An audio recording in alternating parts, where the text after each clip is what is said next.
저는 무엇스럽다라는 말을 굉장히 좋아합니다. 예를 들면 남성스럽다, 여성스럽다, 군인답다, 학생답다, 선생님답다, 목사답다라는 말을 저는 굉장히 중요하게 여기는 사람입니다. 왜냐하면 그 자신의 정체성을 바로 알고 그에 맞는 행동을 한다라는 그런 의미거든요.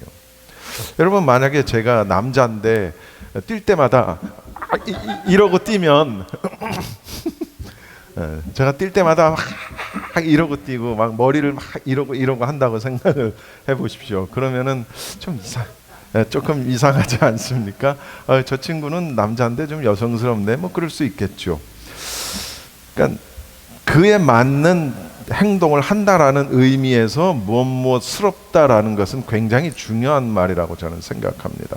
그런데 어떤 사람들은 이러한 말에 대해서 이런 생각은 자칫 편견을 가지고 대할 수 있다라는 또 그런 지적을 해요. 물론 전혀 일리가 없는 말은 아니지만, 그러나 저는 이런 편견이 있다라는 이런 말은 제가 앞서 말한 그런 경우에 쓰이는 표현이 아니라 이런 경우에 쓰이는 걸 거라고 생각합니다. 예를 들어서 흑인은 전부 운동을 잘한다, 흑인은 전부 노래를 잘한다, 백인은 우월하다, 한국 사람은 수학을 잘한다, 중국인은 지저분하다, 일본인은 야비하다. 여러분, 이거는 어떻게 생각하십니까? 이게 다 우리는 이제 이런 말을 흔히 쓰죠. 그러니까 저 같은 경우도 제가 어떤 흑인, 노래를 못하는 흑인을 만난 적이 있는데, 야, 너 왜 노래 못하냐? 너 흑인인데 왜 노래를 못하냐? 이런 게 편견이라는 거예요. 흑인은 왠지 다 운동을 잘할 것 같고, 흑인은 왠지 다 노래를 잘할 것 같고, 근데 그게 아니거든요. 중국 사람은 다 지저분할 것 같지만 그것도 또 다는 아니에요. 일본 사람은 또 야비할 것 같지만 또 그중엔 또 안 그런 사람도 있단 말이에요. 그러니까 제가 얘기하는 목사답다, 남자답다, 여자답다 하는 거와 이 지금 흑인은 어떤 친구는 한국 애가 수학을 잘 못하니까, 야, 너는 한국 애인데 왜 수학을 못하냐? 한국 애는 다 수학을 잘한다고 생각하는 거예요. 그게 편견이라는 것이지요.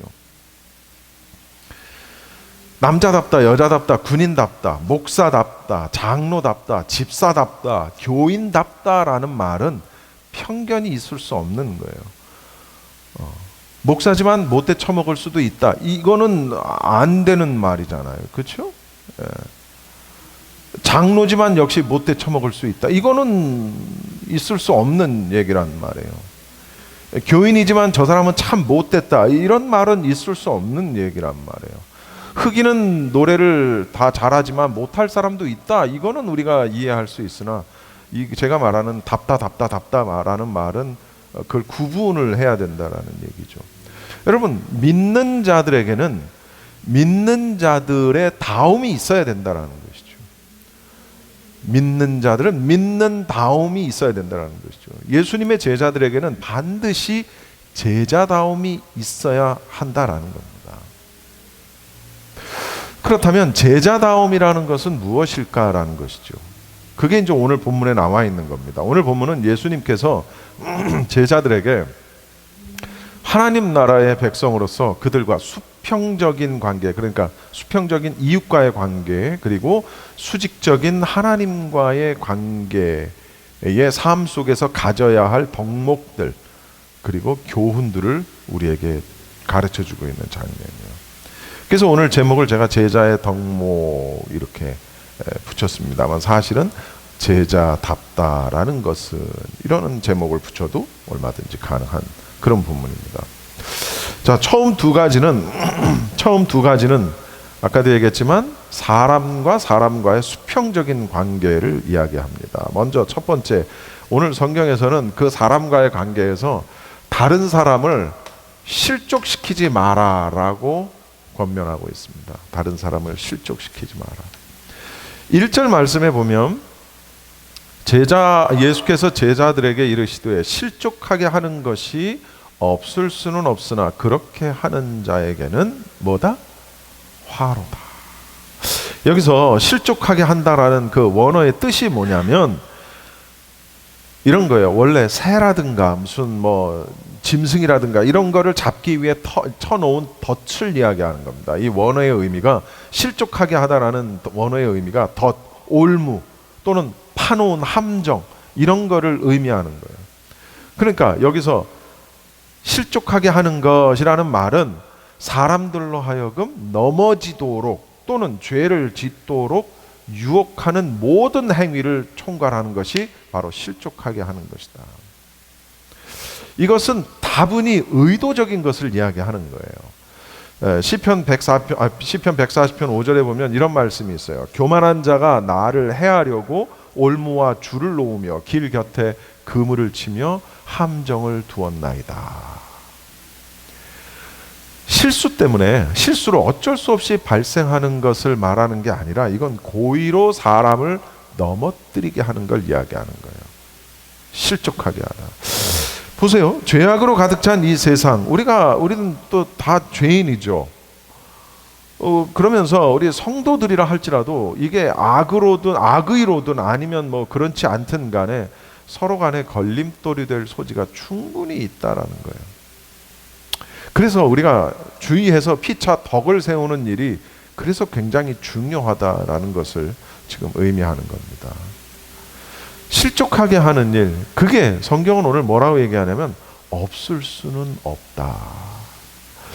그러니까 왜냐하면 아무리 우리가 조심해도 의도적인 건 뭐 그건 말할 가치도 없고 의도하지 않았어도 충분히 우리는 다른 사람을 넘어뜨릴 수 있다라는 거예요. 그러니까 우리가 살면서 다른 사람을 실족해 하는 일이 없을 수 없다라는 거예요. 이 없을 수 없으나라는 이 말은 신약에서 오직 이곳에서만 발견할 수 있는 단어인데요. 실족하게 하는 일이 때로는 불가피하다라는 그런 의미를 우리에게 주는 겁니다. 그러나 우리가 오해하지 말아야 될 것은 이 말이 실족하게 하는 일이 없을 수 없구나. 그럼 뭐 얼마든지 합리화될 수 있겠구나. 그게 아니라는 거예요. 이걸 가지고 합리화시키라는 말이 아니라는 거예요. 오히려 그렇기 때문에 더 힘써서 그런 자리에 빠지지 않아야 함을 강조하는 그런 의미입니다. 그렇다면 의도적이든 의도하지 않았든 간에 좌우지간 그렇게 실족해 하는 사람에게는 어떤 일이 벌어지냐면 화로다. 여기서 말하는 화로다라는 말은 원래 이게 이 원어는 우아이라는 말인데 우아이는 어떤 슬플 때나 이럴 때 쓰는 어떤 뭐 불쾌할 때나 쓰는 이럴 때 쓰는 일종의 감탄사와 같은 겁니다. 이게. 그런데 여기서는 어떤 의미로 쓰이냐면 화로다. 이건 피할 수 없는 심판임을 뜻하는 말입니다. 어떻게 화로다? 죽음보다도 더 무섭고 가혹한 형벌인 영영이 타는 불 속에서 고통당하는 것을 의미하는 거예요. 원어적인 의미로 쭉 풀이를 하면. 그러면 이 본문에서는 직접적으로 누구를 향해서 이 말씀을 예수님이 하셨느냐 하면은 바로 바리새인들을 위시한 그때 당시의 유대교의 교권주의자들에게 직접 던져진 경고로 이 말씀이 자주 나오는 거예요. 그러나 그렇다고 해서 이들의 이 사람들 얘기구나 라고 할 수는 없는 거예요. 그건 오늘날 우리에게도 충분히 적용시킬 수 있는 그런 말씀이라는 것이죠. 그러면서 2절에 뭐라고 나오냐면 그가 이 작은 자 중에 하나를 실족하게 할진대 차라리 연자 맷돌이 그 목에 매어 바다에 던지는 것이 나으리라. 자, 여기서 이 작은 자 미크론, 영어의 마이크로가 이제 여기서 나오는 것이죠. 미크론. 문자 그대로 이것은 원래 직역을 하면 어린이라는 것을 뜻할 수도 있고 제자들을 뜻할 수도 있고 그때 당시 복음이 전파됐던 가난한 사람들을 가리키는 그런 말일 수도 있어요. 그러나 이 어떤 여러 가지 원어적인 정황상 여기서 말하는 이 작은 자는 단순히 어린이 뭐 이런 사람을 가리킨다기보다는 당시 말씀을 듣고 있었던 예수님의 말씀을 듣고 있었던 믿음이 연약한 초신자들을 가리키는 것으로 보는 것이 타당하다라는 것이죠. 제가 설교 시간에 얘기했는지 아니면 저 새벽기도 시간에 얘기했는지 헷갈리는데 어느 장로 부인 권사에 대한 이야기를 제가 했던 적이 있습니다. 교회에서 젊은 여자 청년이 특송을 하려고 이렇게 교회 앞에 딱 나왔는데 이 젊은 여자 청년이 레깅스를 입고 나온 거예요. 근데 이 장로 부인 권사가 레깅스를 입고 나온 이 여자 청년에게 단도직입적으로 지적을 한 거죠. 그런 옷을 왜 입냐? 그 몸에 다 드러나고 똥꼬 다 드러나고 막 이제 이렇게 지적을 했겠죠.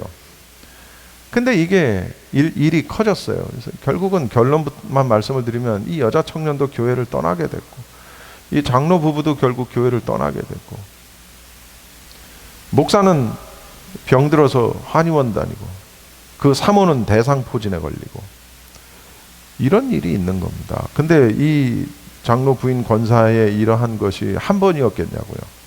계속해서 그런 비슷한 류의 일들이 계속해서 일어나면서 교회 안에서 분란이 일고 이것 때문에 그 담임하는 젊은 목사와 사모가 울면서 기도하고 마음에 병이 들어서 그게 육체적으로도 병이 온 거예요.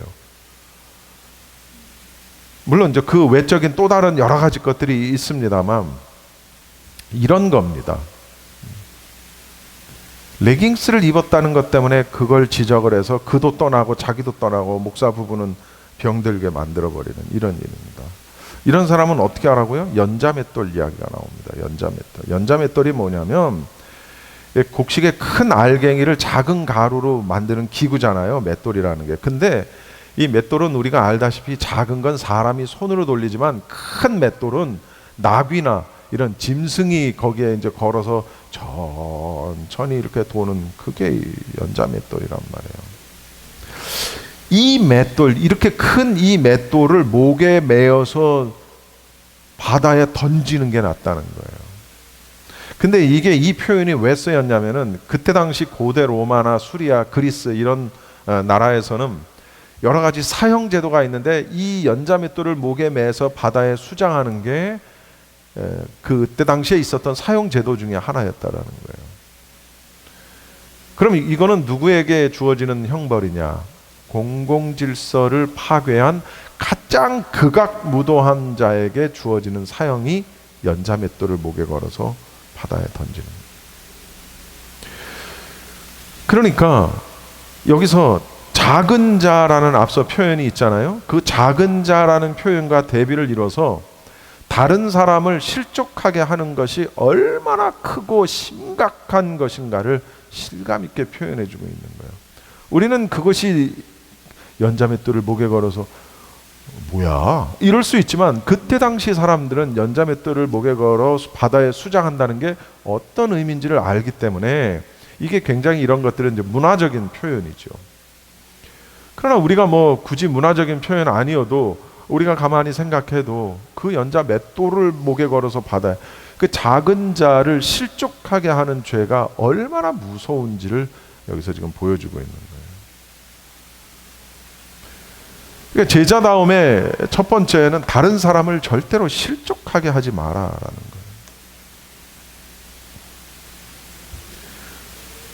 그 다음 두 번째로 뭐냐면 죄 지은 사람이 있다면 용서하라라는 겁니다. 용서하라. 용서하라. 용서하라. 3절을 한번 읽어보면 좋겠어요. 시작. 너희는 스스로 조심하라. 만일 네 형제가 죄를 범하거든 경고하고 회개하거든 용서하라. 자, 여기서 보면은 회개하거든 메타노이오, 이건 굉장히 심사숙고하다라는 말에서 유래한 말인데 이건 이제 뭐 우리가 말 그대로예요. 회개하거든, 잘못을 깨닫고 반성하고 하는 그런 것을 의미하죠. 그러면 어떻게 하라? 용서하라라는 겁니다. 근데 여기서 말하는 용서라는 말도 그냥 단순히 우리말로는 용서하라 이런 표현이지만 원어적인 표현은 완전히 포기하고 완전히 면제하라라는 그런 의미를 가지고 있는 겁니다. 즉 다시 말하면 번복될 수 없는 완전한 용서를 하라라는 그런 의미예요. 예전에 전도연이라는 배우가 주연을 맡았던 영화 중에 밀양이라는 영화가 있습니다. 혹시 여러분 다 보셨겠습니다만 남편을 잃고 밀양으로 하나밖에 없는 아들과 내려온 주인공 전도연이 열심히 살아보겠다고 하다가 그의 아들이 학원의 원장에게 유괴를 당하고 결국은 살해가 됩니다. 이 사건을 겪으면서 이 주인공인 전도연은 나락에 빠지게 되지요. 그런데 어찌어찌 하다 보니 상처 입은 이 전도연에게 복음이 전해지고 우리 기독교에 귀의를 하게 되죠. 그래서 종교를 갖게 되고 마음의 안식을 찾고, 그리고 또 이제 기독교가 강조하는 그런 그리스도의 정신에 따라서 자신의 아들을 죽인 살인범을 용서해야 되겠다고 마음을 먹습니다. 그리고 마침내 아들을 죽인 살인범에게 이미 있는 교도소 면회를 가게 되죠. 그런데 그 살인범은 그 자기가 죽인 아이의 엄마인 전도연에게 뭐라고 얘기하냐면 사과하기는커녕 사죄하기는커녕 자기는 이미 하나님께 용서받았다라고 이렇게 얘기를 하면서 자기 멋대로 자기 마음속에 있는 짐을 털어낸 것을 보이게 됩니다. 이것을 본 전도연은 분노를 하게 되죠. 그리고 결국 전도연은 교회를 떠나게 되고 심지어는 하나님을 증오까지 하는 그런 장면을 그 영화에서 보여주고 있습니다. 글쎄요, 감독의 의도가 뭐였는지 여러 가지로 해석을 할 수 있겠습니다만, 저는 그냥 제 나름대로 이 영화를 진정한 회개란 무엇인가, 혹은 진정한 용서란 무엇인가 라는 것으로 그냥 저는 제 나름대로 해석을 했습니다. 자, 보세요. 아이를 유괴하고 살해해서 수감된 이 남자는 다행히 교도소에서 주님을 만났고 자신의 죄를 회개합니다. 그리고 자신은 하나님의 용서를 받았다라고 생각해요. 자, 그렇다면 이 남자의 회개는 진정한 회개였는가라는 것을 우리가 한번 생각해 볼 필요가 있다라는 것이죠. 그는 하나님께만 회개하는 것이 아니라 그 아이의 엄마에게도 회개했었어야 되는 거예요. 하나님께만 회개받았으면 사람과의 관계, 이 사람과의 수평적인 관계는 아무 의미가 없나요? 수직적인, 나는 오직 하나님과만 얘기해, 나는 사람은 신경 안 써. 우리가 그렇게 살 수 있나요? 본인이 정말로 하나님과의 수직적인 관계에서 이 죄의 문제를 해결을 했다면 수평적인 관계에서 자기가 죽인 아이의 엄마에게 무릎 꿇고 역시 똑같이 회개하고 사죄를 했었어야 마땅한 거였어요. 근데 당당하게 자기는 하나님 앞에 용서를 받았기 때문에 너무나도 평안한 그 모습에 전도연은 분노를 하게 되죠. 자, 그렇다면 이 전도연은 그럼 진정으로 이 교도소 이 수감된 이 살인범을 용서하려고 했던 것이었냐라는 겁니다. 용서해야 되겠다라고 생각을 하고, 용서한다라고 생각을 하고 살인범을 찾아갔는데 그 살인범의 조금은 뻔뻔한 그 모습을 보고 그도 역시 또 다른 분노가 올라오기 시작하는 거예요. 뭐냐? 전도연 역시 하나님과의 수직적 관계는 해결이 됐는데 사람과의 수평적인 관계가 해결이 안 된 거예요. 네가 나한테 한 번도 사과한 적도 없는데, 그러면서 하나님 앞에 용서받았다고 하는 그를, 만약에 전도연이라는 이 성도의 용서가 진정한 용서였다면 그것까지도 용서했었어야 되는 거거든요. 참 어려운 것이죠. 그러니까 진정한 회개, 진정한 용서라는 것이 얼마나 어렵다라는 것을 우리는 알아야 된다는 거예요.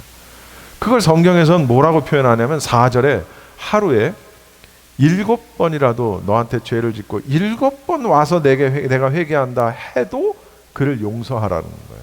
4절에. 잘못했어 했는데 또 똑같은 짓을 하고, 또 잘못했어 하고 또 똑같은 짓을 7번씩을 해도 그를 용서하는 게 용서라는 거예요. 7번이라는 숫자는 그러면 이제 8번째부터는 이제 용서 안 해도 되겠구나. 네? 일곱이 갖는 숫자는 우리가 잘 아는 대로 완전수잖아요. 무한수를 이야기하잖아요. 이 7이라는 숫자는 유대인에게 있어 성경에 있어서는 그런 숫자입니다. 그러니까 단순히 7번까지 용서하고 8번째부터는 용서하지 않는 게 아니라 용서의 횟수를 의미하는 차원을 넘어서서 완전한 용서, 번복되지 아니하는 아까 얘기한 대로 완벽한 완전한 용서를 의 개념을 이야기하는 것입니다. 근데 이걸 우리가 가져야 된다는 거예요. 제자가 되려면, 제자다움을 유지하려면 이런 마음을 우리가 가져야 된다는 거예요. 에베소서 4장에 보면 이런 말씀이 있어요. 서로 친절하게 하며 불쌍히 여기며 서로 용서하기를 하나님이 그리스도 안에서 너희를 용서하심과 같이 하라. 나와 좀 잘 안 맞을 수 있어요. 그죠? 나와 잘 안 맞을 수 있어요. 나와 스타일이 다를 수 있어요. 생각이 다를 수 있어요. 어쩌면 내가 생각했을 때 저 사람 굉장히 무례한데? 라고 생각할 수도 있어요. 저 사람 굉장히 이기적인데? 어떻게 저럴 수 있지? 라고 생각할 수 있어요. 근데 성경은 뭐라 그래요? 친절하게 대하고 불쌍히 여기래요. 이게 용서의 기본이라는 거예요. 네가 그렇게 했으니 나도 너한테 똑같이 그렇게 한다. 그건 그 용서가 아니라는 거예요.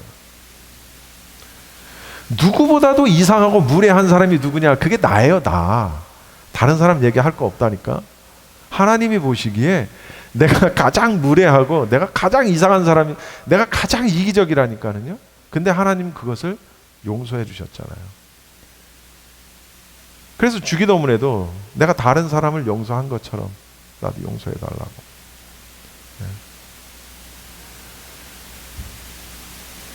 특별히 유대인들은 3번까지 용서하는 것을 최대한의 용서로 삼아왔습니다. 그런데 예수님께서 7번을 얘기하신 거예요. 우리도 비슷한 정서가 있죠. 3번까지만 봐준다. 3세번이다. 삼진아웃이야. 근데 예수님은 그 수준을 넘어서라는 거예요. 네가 좋지 않게 보고 네가 분노하고 네가 혐오하는 그 대상이 하나님 입장에서 보면 나도 그렇다라는 거예요. 그럼 나는 나에게 그런 사람을 용서 못하는데 하나님은 그럼 나를 용서하실 이유가 있느냐라는 것이죠. 그래서 주기도문이 나오는 거예요. 내가 나를 용서한 것 같이 하나님께서 나를 용서해 주시고. 예수님이 당하셨던 수모는 정말 침뱉음, 따귀, 벌거벗김, 채찍, 십자가, 이것을 예수님이 충분히 안 당하실 수도 있어요. 얼마든지 후 불어버리면 다 날아가 버릴 수 있는 사람들이지만, 그러나 예수님은 그렇게 하지 않으셨다고요. 철저히 모범을 보이셨던 게 바로 예수님이에요. 자, 그 다음 3번째, 4번째는 하나님과의 수직적인 관계를 이야기합니다. 3번째, 믿음의 능력을 가져라. 성경 한번 읽어봅시다. 5절 말씀, 5절 제가 읽을게요. 사도들이 주께 여짜오되 우리에게 믿음을 더하소서 하니. 사도들이 믿음을 더하소서. 여기서 말하는 믿음을 더하소서라는 것은 예수님으로부터 작은 자라도 실족시키지 말아야 하고 용서를 하되 7번까지 하라라는 그 말씀, 무한정의 용서에 대한 그렇게 해야 제자다라는 교훈을 들은 사도들은 무슨 생각을 했냐면, 나는 가능하지 않겠구나 라는 생각을 했어요. 무슨 얘기냐면, 나는 그 말씀대로 할 수 있는 믿음이 내게 없구나 라는 생각을 했단 말이에요. 사실 지금 앞서 얘기한 그런 것들이 절대로 쉬운 게 아니에요. 그렇잖아요. 그게 절대로 쉬운 게 아니에요. 굉장히 높은 종교적인 수준, 굉장히 높은 도덕적인 요구를 하는 게 바로 그거였단 말이에요. 그러니까 제자들이 이렇게 봤을 때 자신들이 가지고 있는 믿음으로는 도저히 감당할 수 없다라는 사실을 깨달은 거예요. 그래서 예수님 스승에게 얘기하는 거예요. 믿음을 더해달라라고 요구하는 겁니다. 이게 바로 말씀을 들은 성도들의 올바른 태도라는 거예요. 무슨 얘기냐? 여러분이 개인적으로 성경책을 읽다가 혹은 이렇게 예배 시간에 담임 목사의 설교를 듣다가 또는 뭐 누군가의 설교를 듣거나 누군가의 어떤 교훈을 듣다가 내 자신의 부족함을 깨닫게 되면 그 즉시 내 자신의 연약함에 대한 성령님의 인도하심을 간구하는 이 자세. 에이, 예수님, 그게 가능해요. 에이, 그게 예수님이니까 가능한 거지. 어떻게 우리가 그렇게 할 수 있어요? 이렇게 말하지 않고 우리 믿음이 너무 연약합니다. 우리에게 믿음을 더해 주세요. 이게 내 부족함을 깨닫고 즉시 내 자신의 연약함을 고백하는 이 자세. 이게 우리에게 필요하다라는 거예요. 설교를 듣다가 평소에 내가 생각했던 철학이나 내가 생각했던 가치에 맞지 않는다 해가지고 이건 아닌 것 같은데 뭐 이렇게 막 한다거나 뭐 맞는 얘기하면 끄떡끄떡 아니면 가로전 이런 행동을 해서는 안 된다는 거예요. 물론 목사도 설교할 때마다 많은 양심의 가책을 느낍니다. 이건 사실 저만 그런 건 아닐 거예요. 목사는 이렇게 말씀을 전해야 하는 사명이 있기 때문에 이렇게 나와서 전하는 거지. 만약에 제가 목사가 아니면 제가 누구 말대로 총 맞았습니까? 여기 나와가지고 이런 얘기를 여러분들에게 하고 있게. 그럴 이유가 없는 거죠. 목사는 자신이 전하는 말씀대로 살기 때문에 당당하게 설교하는 게 아니에요. 절대로 그렇지 않습니다. 따라서 이 설교라는 것은 전하는 자나 듣는 자가 모두 말씀 앞에 겸손하게 서야 된다라는 것이죠. 그리고 그 말씀이 내 삶에 열매를 맺게 해야 된다라는 겁니다. 그게 바로 제자의 삶이라는 거예요. 그래서 6절을 여러분 같이 한번 읽어보세요. 6절 시작. 주께서 이르시되 너희에게 겨자씨 한 알만한 믿음이 있었더라면 이 뽕나무더러 뿌리가 뽑혀 바다에 심기어라 하였을 것이요 그것이 너희에게 순종하였으리라. 믿음을 더해달라는 제자들의 요청에 대한 예수님의 대답은 직접적인 것이 아니었어요. 뭐냐, 오히려 더 근본적인 원리로 답변을 하셨다는 말이에요. 그래서 무슨 표현을 쓰시냐면 겨자씨 한 알만한 믿음을 얘기합니다. 우리 안광은 집사님 혹시 겨자씨를 보신 적이 있습니까? 겨자씨는요, 손바닥에 이렇게 올려놓으면 아, 여기 겨자씨가 있구나라고 이렇게 볼 수 있어요. 그러나 이걸 휙 던져놓고 나면 못 찾습니다. 어디 떨어졌는지. 그렇다고 해서 겨자씨가 이 세상에서 제일 사이즈가 작은 씨는 아니에요. 겨자씨보다도 더 작은 씨도 물론 있습니다. 그러나 이 유대인들에게는 가장 작은 씨는 아니지만 가장 작은 것을 의미하는 말로 겨자씨를 사용했던 문화적인 배경이 있단 말이죠. 그런데 예수님께서 어쨌든 작은 믿음을 얘기하시면서 모래만한 믿음 혹은 먼지만한 믿음 이렇게 표현하지 않으시고 굳이 겨자씨를 예로 들으셨던 이유는 겨자씨는 떨어뜨리면 보이지도 않을 만큼 작은 씨지만 그 안에 생명이 있기 때문에 이게 나중에는 엄청나게 큰 나무로 성장하는 거예요. 이게 씨가 이렇게 작다고 해서 요만큼만 자라는 나무가 아니라는 거예요. 굉장히 그늘이 깃들 정도로 굉장히 큰 나무로 성장하기 때문에 겨자씨만큼 작은 보이지 않을 정도의 작은 믿음만 있어도 크게 능력을 발휘할 수 있다는 거예요. 어떤 능력? 산을 옮길 만한 능력도 낼 수 있고 오늘 본문에서는 뽕나무를 뽑아서 바다에 심기울 수도 있대요. 가능할까요? 가능하지 않죠. 근데 겨자씨만한 믿음만 있어도 그렇게 할 수 있다는 거예요. 그건 믿음에 대한 양을 이야기하는 게 아니에요. 믿음의 질을 이야기하는 거예요. 믿음의 능력을 이야기하는 겁니다. 겨자씨만한 양의 믿음이라 할지라도 그것이 진실된 믿음일 때는 엄청난 능력을 발휘한다라는 거예요. 이 능력을.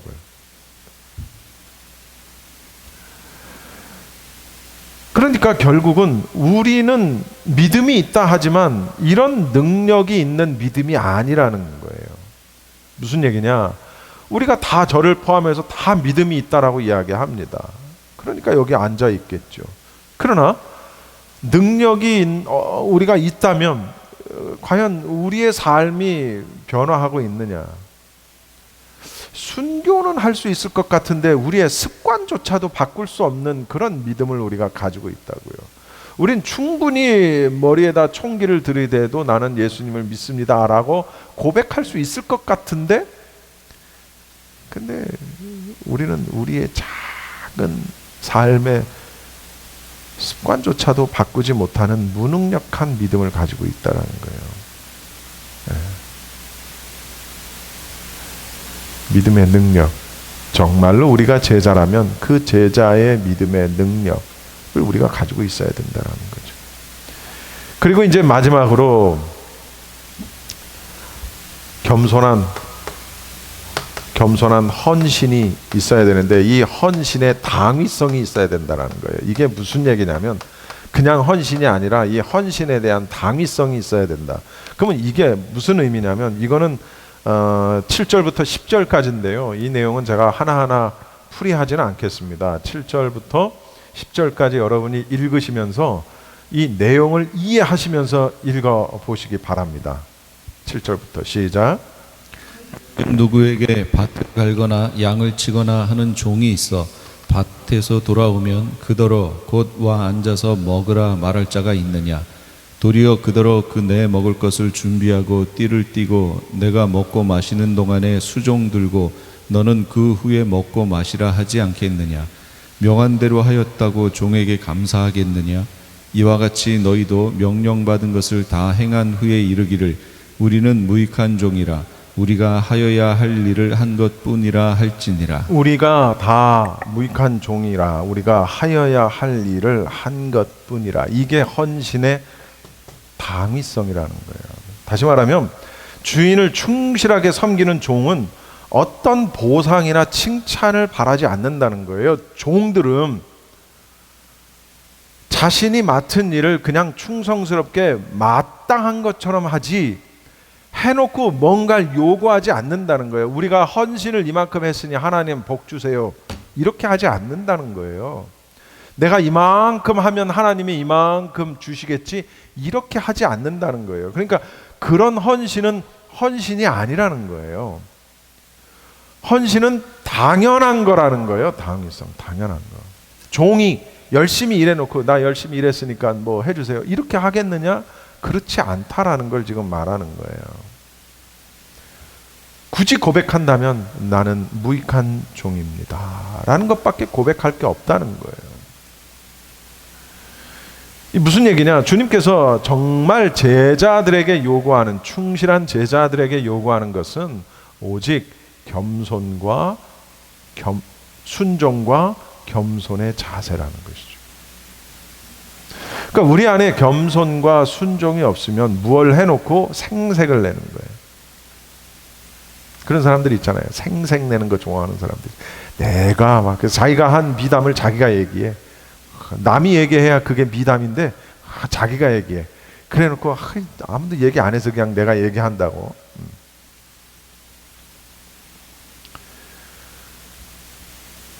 따라서 우리는 예수님께서 몸소 종의 형체로 오셔서 겸손한 희생을 보이신 것처럼 하나님 앞에서 그리고 사람들 앞에서 겸손하게 헌신해야 하는 성도가 되어야 한다.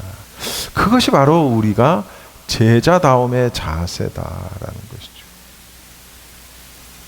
다른 사람을 실족하게 하지 않고 다른 사람을 용서하는 마음, 작은 믿음이라도 능력이 있는 믿음, 그리고 온전한 헌신, 이것이 제자다움이라는 것이에요. 그러니 제가 늘 말씀드리지만 신앙생활을 하는 것이, 좋은 성도가 된다는 것이 어렵습니까? 어떤 건 몰라서 못 지키기도 하지만 어떤 건 아는데도 안 지켜지는 거야. 못 지키는 거야. 알지만. 그리고 뒤돌아서서 자기 가슴을 치는 거지. 자기 머리를 때리고. 에이구, 네가 이 정도밖에 안 되지. 그렇게라도 하면 그건 또 다행이에요. 자기가 어떤 상태인지조차도 모르는 건 그건 정말 불쌍한 거예요. 그건 정말 불쌍한 거예요. 우리는 과연 성도다운가? 우리는 과연 제자스러운가? 우리는 껍데기만 교회는 아닌가? 나는 여전히 이기적이고 나만 옳고 세상의 중심은 나다 라고 생각하는 건 아닌지 우리 자신을 봐야 한다. 우리 자신을 보는 게 무척 어렵습니다. 그렇게 자기를 못 보는 사람은 다른 사람이 얘기해줘도 이해 못할 때가 많아요. 그리고 싸우자고 달려들지. 우리 스스로가 볼 수 있어야 해요. 그럼 어떻게 볼까요? 이런 말씀을 통해서 우리를 본다라는 거예요.